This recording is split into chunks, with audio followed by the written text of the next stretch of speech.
Ce mercredi 7 mai 2025 paraît le nouveau livre de Thierry Ardisson aux éditions Plomb. Dans L'Homme en noir, l'animateur le plus truculent de la télévision française se raconte comme jamais. Peut-on lire en quatrième de couverture de l'ouvrage où celui-ci s'imagine interviewer des personnalités qu'il a croisées dans sa vie alors qu'on vient de lui tirer dessus pendant l'enregistrement de Tout le monde en parle.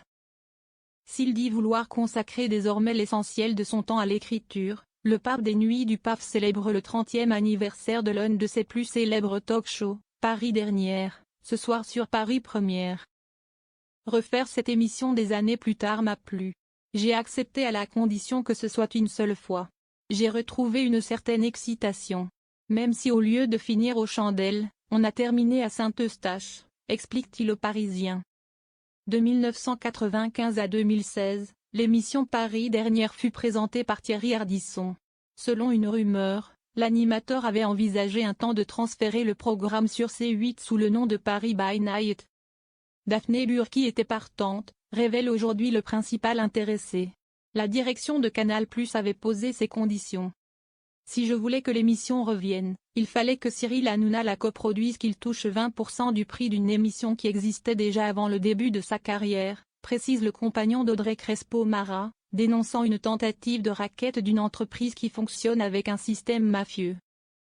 L'ex-star de C8 n'a pas, encore, répondu à cette attaque en règle. En octobre dernier, Thierry Ardisson étriait déjà vivement Cyril Hanouna. Quand t'entends à longueur d'émission, Hôtel du Temps, c'est de la merde. C'est l'argent du contribuable qu'on dépense pour faire des de pareil. Et quand on voit ce qu'il fait, non. Je ne peux pas me réconcilier avec lui, justifiait-il alors sur le plateau du Buzz Télévision. Le ton est beaucoup plus virulent dans une interview accordée à Télévision Mag à la même époque. Le célèbre noctambule pointe du doigt l'inculture politique de Cyril Hanouna. Il répète ce que son marionnettiste, Bolloré, lui demande de faire. Il fait éhontément la propagande du Rassemblement national. Il est radicalisé, pourfend Thierry Ardisson, remerciant au passage la décision de l'Arcom de ne pas renouveler la fréquence de C8.